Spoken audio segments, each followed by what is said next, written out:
The dog is on my lap, so that's happening. What's up, everyone? I'm Sofiya Pasternack, an award-winning author and mental health professional, and this channel is all about the intersection where writing meets psychology. I also post stuff about my author journey, baking bread, and outdoorsy stuff. If you're new here, make sure you subscribe so you're notified when I post a new video. My dog is on my lap right now, so if you hear snorting around, that's what's happening. Here. Oh, there she is. Sansa. Sansa, look over here. So cute. Oh, no, don't look at me. Oh, God. Okay. Hey. All right. So today I'm going to be talking about the Unrelenting Standards or Hypercriticalness schema, which is you need to be perfect or that means you're worthless. Characters with this schema are driven by self-determined perfectionistic standard. This is not to please anyone else. It's purely because this person thinks that they should do it. She's biting my hand. Characters with Characters with the Unrelenting Standards and Hypercriticalness schema don't believe that their unrealistic high standards are too high. They believe these are normal and acceptable, and they feel immense pressure to achieve perfection. But since perfection is not possible with these high standards, they're constantly striving harder and harder to achieve more and more.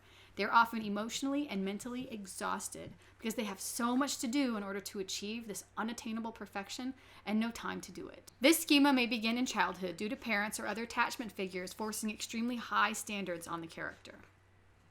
May I help you? Stop biting me. Okay. Here. You want to look at the camera? Don't bite me. Sansa. It's over here. I'm going to look cute. Nope. Oh. Trying to get her to look at the camera. All right. Get down. You stink. Did you fart? Okay. So before we go any further, if you haven't already watched my schema overviews video, or if you watched it a really long time ago and you don't really remember what I said, go give it a watch right now. We're going to talk about overcompensation and avoidance and surrender. And these are the responses that you get. Sorry, she's just snorting down. She's having a great time. She's just rolling around on the carpet, snorting. So, sorry. So, when a schema is triggered, a character will respond in one of three ways. And the first one we're going to talk about is overcompensation. So, they act as though the opposite of the schema is true. So, in this case, the schema is I have to be perfect or I'm not worth anything. So, in this case, they will reject perfectionism. They will settle for below average performance, and they don't care about high standards at all. Or they say they don't. They do. It kills them. But I don't care. I don't need to be perfect. In fact, I'm not perfect. I'm so imperfect. That's me. I don't care about being perfect. Moving on to avoidance. Avoiders avoid.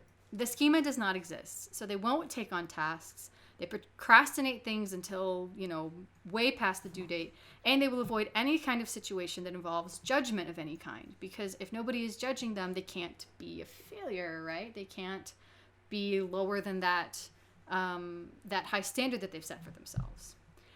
And surrenderers, the schema is true, they just succumb to it, and they buy in completely. So they will attempt to be perfect. And they will set high standards for other people too, not only themselves, but other people. And they will spend a significant amount of time trying to be perfect. Like they get obsessed about it, which is not great, to the detriment of other needs that they have. Now we're going to talk about the lie, the want, the truth, and the wound. So the lie is the schema. What is your character's fundamental incorrect belief about themselves, others, or the world? And in this case, it's, I have to be the best. I cannot accept being second. Like Ricky Bobby, Talladega Nights. If you're not first, you're last.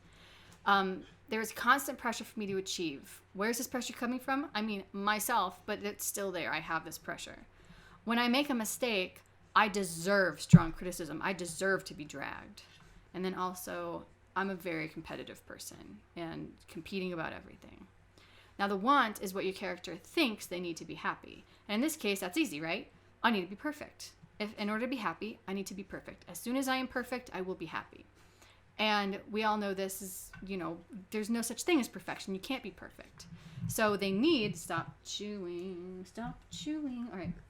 So what they need is to understand that making mistakes does not mean that they're a bad person and does not mean that they're worthless. Everybody makes mistakes. To err is to human, right?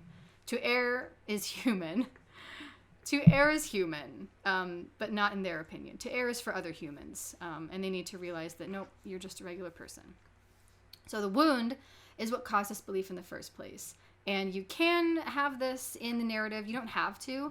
I really like to at least know it for myself so that I can kind of create a more fleshed out and full character.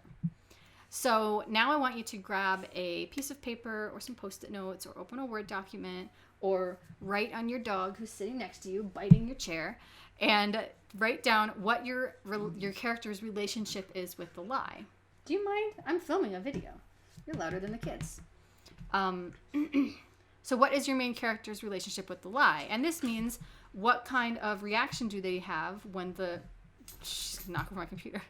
What kind of reaction do they have when the schema is triggered? Sansa. No. All right. What kind of reaction do they have when the schema is triggered? Are they an overcompensator? Are they a surrenderer? Are they an avoider? And how do they overcompensate? How do they surrender? List all of that stuff down. Make it as specific as possible so you really know what your character looks like. So now I want you to write down just kind of a list of things that could happen that would reinforce that lie. So you're not perfect. That means you're worthless. So they're in a competition with somebody else for like a job or something like that, and they come in second place, so they don't get it. So that is proof to them that nope, you have to be perfect or else you're useless and nobody wants you around. So something like that. Write that down. Hey, cut it out, Miss Alligator. Okay. And now what would happen? Make a list of things that could happen that would challenge that lie. So they're not perfect, but nothing terrible happens. So they're not perfect and they get the thing they wanted anyway. And so that's like, oh, maybe I don't have to hold myself to this ridiculous standard in order to be happy.